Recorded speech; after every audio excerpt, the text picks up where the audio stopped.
La phobie du dentiste a la dent moins dure de nos jours. Et pour cause, vous êtes de plus en plus nombreux à vous réapproprier avec sérénité la visite chez votre chirurgien dentiste. Le traitement de la douleur est aujourd'hui canalisé par un arsenal d'anesthésiants et d'instruments très efficaces.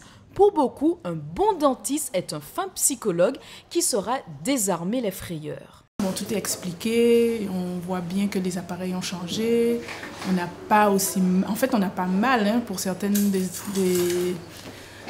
comment dire ça? Bon, pour certaines des interventions, on peut penser qu'on aura mal, mais les appareils sont tellement performants maintenant qu'on ne sent pratiquement plus rien. Puis, il y a aussi la personnalité du dentiste. S'il arrive à nous détendre, à nous faire rire, je pense que ça se passe très bien après.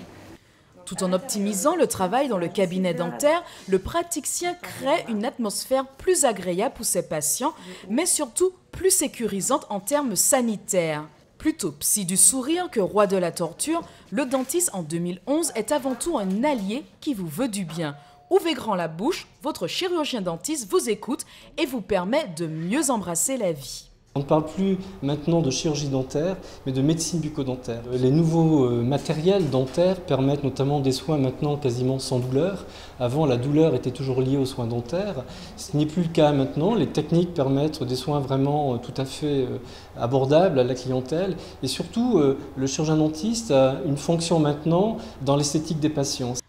À l'exemple de cette jeune patiente, brossez-vous les dents 3 fois par jour pendant 3 minutes et changez de brosse à dents tous les 3 mois. C'est encore le meilleur moyen pour voir le dentiste moins souvent, même si une visite de contrôle annuelle est conseillée.